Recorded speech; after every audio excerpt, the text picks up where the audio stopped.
I've been playing Rogue Legacy 2 off and on since its full release a couple months ago. There's a lot of things I really love about this game, but there are also a couple elements that slow down how much I wanted to play it. So let's get into it.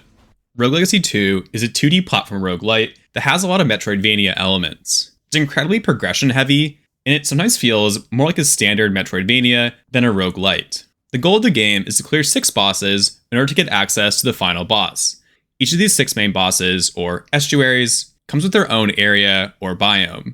Each area or biome has their own enemies, elite enemies, and occasional mini-bosses or void beasts for you to defeat as well. Like a lot of game elements that we'll talk about, you don't have to complete all of these in a single run. Once you clear a boss, it stays cleared or defeated until you reach a new game plus and reset all of the bosses. I'll talk more about the progression system and how these unlocks work a little later on, but I think it's important to note that not all of your runs will have the same goal. The gameplay itself involves running through rooms to either get to the final boss of that area and defeat them, or to try to farm gold. All enemies have a chance to drop gold when killed, but you can also get gold by breaking objects in the room or opening chests, which are usually guarded by a mob of standard enemies, but they are sometimes also guarded by elite enemies, which are more powerful versions of standard enemies with additional buffs or modifiers and abilities. There are also special chests you can find with extra challenges that give alternative currencies for progression, and we'll talk about those a little later on. The combat itself feels generally good. None of the mechanics in the game are too complicated, so it's easy to pick up, but it's fun to play around with as well. I also like the enemy design as a whole. Enemies of later areas were often harder versions of enemies in earlier areas. For example, there are always basic flying enemies that throw damaging projectiles at you, but in the first area, they throw a simple projectile at you that's easy to avoid. In later areas, their attacks have more projectiles they shoot at once. In the final area, they have a very wide and powerful attack that's harder to avoid and dodge.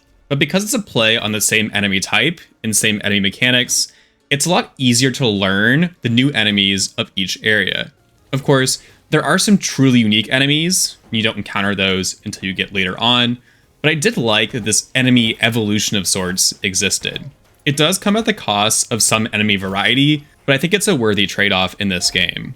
The only real problem that I had with the combat was how attack targeting worked. If you try to change attack directions quickly, it just doesn't work. So if you're attacking to the right, for example, and you want to quickly turn to the left and attack to the left, you'll often just keep attacking to the right, even as you move to the left. I think this problem arises because the attack and movement direction are tied together. It's a single joystick on the controller, but the developers wanted you to be able to move backwards while still attacking enemies in front of you.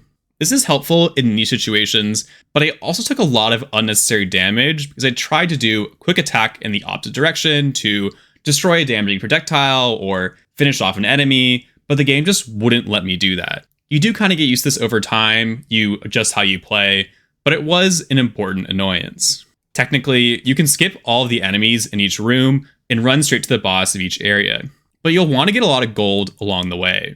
As a result, I usually took a leisurely pace to the boss of each area, killing most enemies along the way and looting every chest that I can find. There were a couple times where I would get frustrated with an area or just really want to fight the boss and move on, and when that happened, I would start to beeline straight to the boss and skip looting along the way. I actually really enjoyed the boss designs in this game. There's nothing single-handedly flashy or super mind-blowing about any one boss, but they just all felt fun to learn and fun to fight. They all felt fair, and there were a couple things here and there that were really fun surprises when you encounter them. Also, it sounds silly to say because the game is a platformer, but Rogue Legacy 2 has a lot of platforming elements in gameplay where you have to jump and dash at very precise times. Some of these gameplay elements are optional and just give extra rewards or additional gold. But as you get to later areas, the frequency and difficulty of that precision platforming increases, as well as the density of damaging abilities on screen. It's incredibly easy in Rogue Legacy 2 to accidentally take a lot of damage by timing jumps poorly or jumping into an off-screen hazard or damaging ability.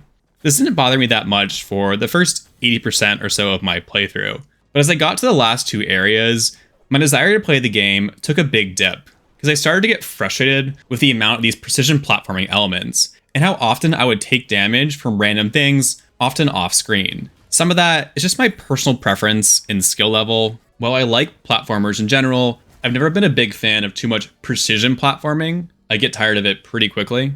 But I do also think the movement abilities that go along with that platforming are fun to engage with, namely the double jump, the jumping attack, and the long dodge. Though, like everything else in the game, you have to unlock them first.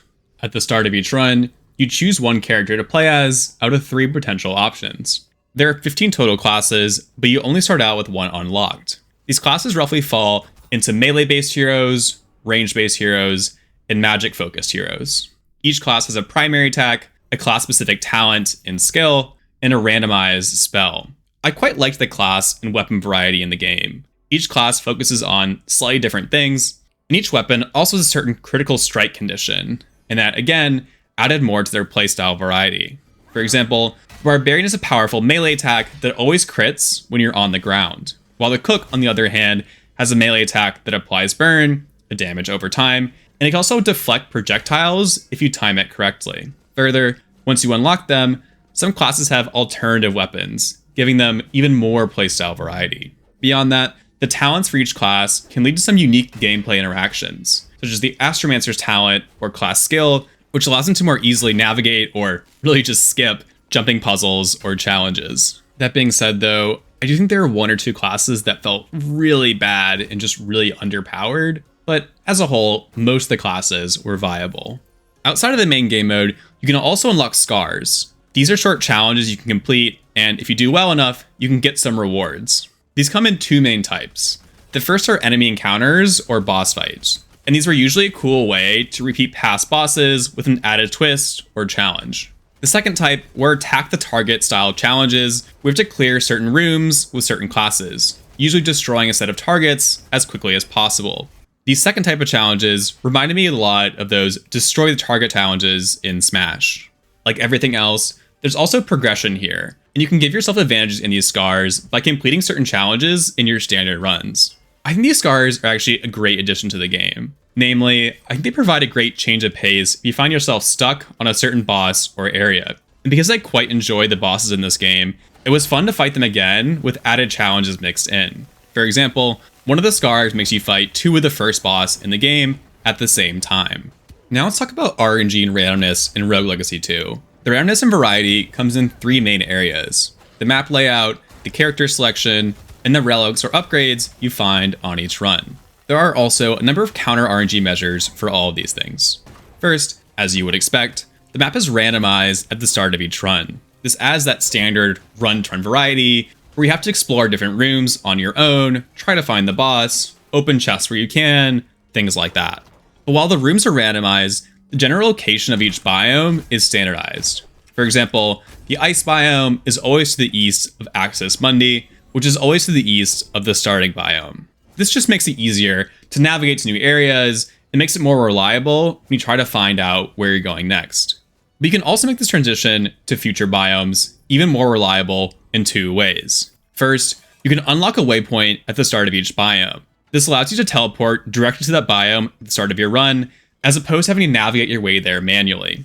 This is an incredibly convenient unlock because it allows you to more quickly get back into the action. It was easier to get to the next boss you had to fight, and it also made your progression faster, since enemies in later areas drop more gold and you could skip straight to them. And beyond unlocking the waypoint at the start of each area, you can also lock a certain map layout in place. This means that all of the areas stay the same, and importantly, you can teleport straight to the boss if you want to fight them, if you got to the boss on your previous run. This locking of the map does come at the cost of decreased gold, so because of that, I rarely locked worlds normally, and I only really did it if I wanted to fight a boss and jump straight to them. I think these 2 map counter RNG measures are generally a good addition to the game, but they do also contribute to making this game feel more like a metroidvania than a standard roguelite. Once you've cleared an area and unlocked the next one, you basically don't ever go back to that past area until you start a new game plus. Because of that, I felt like I was clearing areas one by one across runs, instead of that standard roguelite structure where you clear all areas in a single run. Of course, you don't have to use these teleports, and I guess you could clear all areas or biomes in each run, but you're highly incentivized to jump straight to the latest biome that you have unlocked. Again, I don't think that's a bad thing in and of itself, but it does make Rogue Legacy 2 have a different feel than a standard roguelite. The second main form of cross-run RNG, or variety, comes in the form of heirs, which are the character or hero you choose to play as at the start of each run. As I mentioned earlier, there are 15 main classes, and you're given the option of 3 characters to choose at the start of each run. You can get repeat classes, so sometimes you only have 1 or 2 different options of classes to choose from. Characters always have randomized spells. You can also have randomized traits or relics that impact your playthrough. Traits can take a number of different forms, but they're usually trade-offs. For example, there's one trait that doubles your total health, but stops you from getting any healing along your run. Most importantly, there are traits that give you a debuff in exchange for increased gold gain. And I actually really love this system. I generally like risk-reward mechanics in games, and these gold traits are a great Rogue Legacy specific way to handle that. While some of these traits are more minor, like one that dulls the colors of the game, others have pretty large impacts. Like one trait that only lets you see yourself and enemies. The rest of the screen is blacked out, which makes environmental hazards a lot more deadly and easy to run into. I pretty much always pick the heroes with these gold gain traits because I like that gameplay variety, and these traits obviously brought increased gold gain, which made progression faster. Like everything else in the game, you can modify this RNG with unlocked abilities. The primary way you can do this is to lock one of your 3 heroes to always be a certain class. This makes it so you can always play as your favorite class if you want to, or at least at a minimum, you can make sure you always have one class that you want to play as out of the available heroes. You can also upgrade the number of available heroes from 3 to 4, and you can re-roll your hero options as well. Finally, in the opposite direction, you can make one of your heroes always have a randomized set of traits, weapons, talents, and spells. I quite like this ability to make one hero, one character fully randomized, because it created some new synergies and combos that were fun to play around with. And having that ability combined with always having one character be a class that I like was a nice mix of RNG, randomized heroes, with a reliable, fun class. The final main RNG area is relics. During each run, you can sometimes find relics, which are buffs to your character in various ways. Some relics give your attack modifiers, like making them apply poison, a damage over time, while other relics add new mechanics, like one that allows your character to fly at the cost of taking additional damage. When you select a hero at the start, they also sometimes already have a relic equipped, making them stronger. You usually won't find that many relics on a given run, but they are some fun variety in build crafting. When you find relics on each run, you can also re-roll them for a chance at new relics if you've unlocked that ability, which again, just gives you more flexibility and control. So as a whole, I would say the RNG randomness in Rogue Legacy 2 adds some freshness run to run, but I also think that freshness is mostly centered around your choice of hero. While the map layout does add some variety, the existence of teleporting to each biome and the ability to lock the map both reduce the impact that the map layout has on the randomness and variety of each of your runs. I will also say I never really had any frustration points with bad RNG, and this is probably in part due to how many counter RNG measures exist in the game. Also, some trait and relic combos were just incredibly fun to run across and play around with whenever they happened. Now let's talk about the progression and replayability of Rogue Legacy 2. As I've mentioned several times throughout this video, Rogue Legacy 2 is a heavily progression-focused game, and the bulk of that progression is vertical progression, or upgrades across runs that make you stronger. The primary progression system in the game is upgrading your castle. You have a grid of options to choose from in order to level them up, and most of these upgrades are pure stat increases. More health, more attack damage, higher spell damage, things like that. However, there are also some one-time unlocks, like unlocking each class for the first time. And there are also some upgrades that are not pure buffs, but help you out in other ways, like one that makes your gold gain traits give you more gold. Each time you buy an upgrade, the base cost of every other upgrade also gets more expensive. All these upgrades in your main castle use gold to unlock, but your ability to carry gold across runs is limited. When you first start playing, you lose all of your remaining gold whenever you start a new run. But with some unlocks, you keep a percentage of your uncapped gold to use in later rounds. I actually like this system because it forces you to spend gold as best you can, as opposed to just stockpiling it for more expensive upgrades. I think it's a little annoying before you unlock that ability to carry over some percentage of that gold run to run, but you unlock that pretty quickly. There are also two other main currencies with their respective gameplay systems. There is ore, which you use on armor and weapons, and there are gems, or red ether, that you use to unlock runes. And these two systems contribute to your build crafting. In order to buy armor and runes, you have to first find blueprints for them in chests throughout your run. And then you can buy them or unlock them in the two shops for a mix of gold and either ore or gems, respectively. You collect ore in a pretty similar way to gold, but it doesn't drop from standard enemies, and it's just harder to get in general. Gems, on the other hand, mostly come from fairy chests, which are chests you can only open by completing certain challenges, usually jumping puzzles or combat challenges, like clearing a hard room of enemies without taking damage. Given my bad skill at jumping puzzles and the difficulty of some of these challenges, I got a lot fewer gems than the other two currencies. I did like that these two currencies came from different mechanics, but I also like that beating bosses gave you a lot of them. So even if you're bad at, again, jumping puzzles, for example, you could still get those two currencies and progress your account.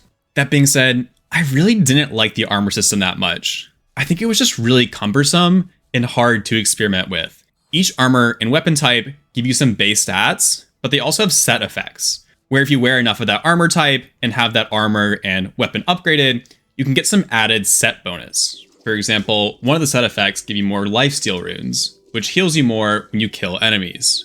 Unfortunately, you don't know what that set bonus is until you buy multiple pieces of that armor. This made it hard to know what to buy without looking things up online, which kind of ruined some of the experience. And that limited amount of ore made you have to prioritize between upgrading an existing set of armor that you're familiar with, that you know is decent, or trying out a new set of armor, spending a lot of money to do that, and getting maybe a bad or useless set effect. That cost barrier also just made it hard to experiment in general because you had to invest so much to buy a full set of each armor type and try it out. And you also had to find the blueprints for the armor in the first place. This whole system was really a big shame because some of the set effects seemed really cool and would have been fun to play around with, but it just didn't come together during my playthrough. Runes, on the other hand, were more straightforward. Each rune has a simple effect, such as increased gold gain or giving you health after killing enemies. Well, which rune you choose does matter for your build. They can be pretty impactful. I also basically ran the same set of runes each run. I did like the system more than the armor and weapon system, but it also never gave me that fun feeling of playing around and experimenting with different builds and different layouts. Maybe other people had different experiences with these two systems, but the build crafting for me with these two systems just fell flat for me, and I started to give them less attention as time went on. The final shop that I wanted to mention is the Soul Shop, where you spend soul stones. You mostly collect soul stones by beating bosses and completing the Scar minigames, but there are a couple other miscellaneous ways to get them as well. The upgrades from the Soul Shop are interesting and take a few different forms. Some upgrades raise the level cap for upgrades in your castle. For example, one Soul Shop purchase allows you to upgrade your damage more times. Other Soul Shop upgrades give you access to higher level or higher tier armor, and a third set of Soul Shop upgrades give you access to alternative weapons for certain characters. For example, the Cook's base weapon is a melee attack that can deflect projectiles, but if you spend the proper amount of soul stones, you can unlock a throwing spoon that is a bouncing ranged attack. Like the Scars themselves, I think this is a nice secondary progression system, and I really liked these alternative weapons for some heroes. I didn't like all of the weapons, but more playstyle variety there is always good.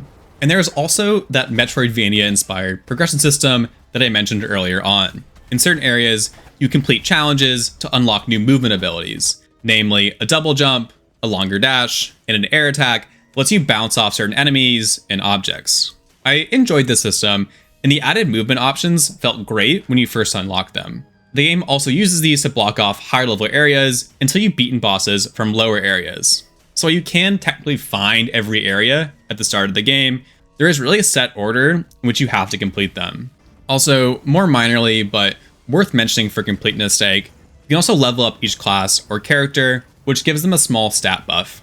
Importantly, there's also a New Game Plus mode that allows you to keep playing on the same account, the same progression. You keep all of your experience and unlocks, but all of the bosses reset so that you can kill them again, and the enemies get harder, and you get more gold, ore, and gems from enemies and chests. So you're really not expected to unlock everything in that first playthrough, but you're supposed to keep upgrading as you play through everything again and again. I would note though that this structure of having the game be completed in a sense and having to start a new game plus does take a bit away from that replayability. For example, I finished one game and I'll probably start a new game plus at some point in the future, but I'm not going to come back in to do a quick run like I do with some other roguelites. So as you can probably see, there's really a ton of stuff to unlock in Rogue Legacy 2, and most of it is straight upgrades or buffs to your character across runs. Though there are some gameplay variety elements like unlocking different classes or alternative weapons for those classes. Because of that, this is definitely a game where you're working towards a number of cross-run goals. I will say that Rogue Legacy 2 has pretty good progression pacing. When I reach new areas and new bosses, I was usually at or just below the proper power level for that area. I do think your experience here may vary though. I basically always took the gold gain traits unless I was doing a specific run to go straight to the boss. And on top of that, I also rarely locked the map in place. However, if you avoided these gold gain traits and if you locked that map a lot, your progression would slow down a lot due to that decreased gold gain, and I can imagine that would make the game feel grindy. There were still a couple moments where I felt my progression plateaued and I felt like I had to grind out more levels in order to keep going. And I felt that most strongly when I started the 5th area, which combined with the increased platforming and the projectile clutter made me take a break from the game for a while. I felt like I had to grind levels there, and I don't typically enjoy that in roguelike games. But I will say that hurdle right there was really the only exception, and the rest of the game felt pretty well paced. Let's briefly talk about the narrative and story in Rogue Legacy 2. There's actually a good amount of narrative and story in this game, but it's also entirely skippable and easy to miss. You're playing as a series of relatives of the king, and you're trying to help him on his quest. As you progress further and read more lore entries, you begin to unravel the story about the estuaries, or the bosses that you're fighting, as well as how the world has fallen and decayed over time. One thing I didn't like about these lore entries is that they refer to several different people by a single initial, such as J, and that made it a lot harder for me personally to remember who was who, and that in turn made me a lot less invested in the world.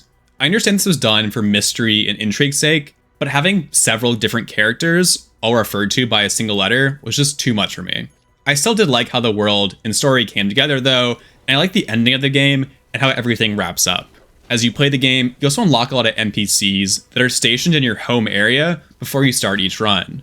Along with their shops and other functions they provide you, they'll also often have short dialogue options for when you talk to them. There was definitely some charm in these short snippets. The different characters on your dock and your home base had some nice relationships with each other that progressed in meaningful ways. But it also never really captured me like some other games have, namely Hades. I actually would often skip the dialogue, so I wouldn't always read it. And I know a lot of people do that always, but as someone who usually enjoys the story, I don't usually do that. I think developers created a cool world here with a nice optional story, but there were a couple small things that I didn't like about it, and the story never fully grabbed my attention because of that. Now, I want to very briefly draw some comparisons to Rogue Legacy 1. The games share a lot of systems, and the combat feels nearly identical when you first start playing each of them. A lot of the upgrades are similar, some of the classes are similar, and a number of the enemies are also similar. But at the same time, I think Rogue Legacy 2 is a strict upgrade to Rogue Legacy 1. Honestly, I was never super enamored with Rogue Legacy 1. Historically speaking, it was one of the earlier modern roguelites, but the game itself never resonated with me. I think one of the biggest reasons for that was how gold farming worked in Rogue Legacy 1. There was a separate class called the Miner that had a buff to gold gain.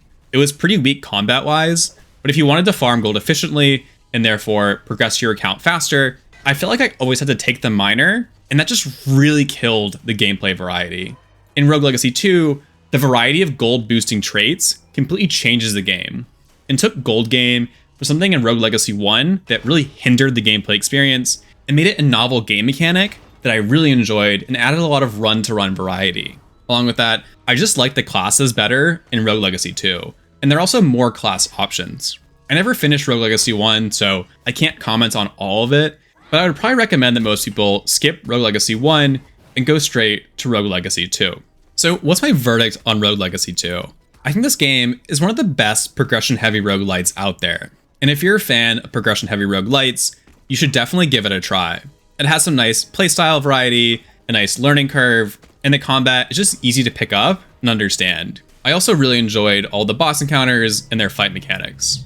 The game does have some qualities here and there that made me enjoy it less, but I think a lot of these are a question of personal preference as opposed to bad game design. For example, the progression-heavy nature of the game made it feel more like a metroidvania to me as opposed to a standard roguelite. Additionally, I didn't like how cluttered and messy that platforming and combat became in certain areas, and I found the buildcraft in this game to be pretty disappointing. Still, as a whole, I enjoyed my time with this game, and I'll probably come back for a New Game Plus at some point in the future.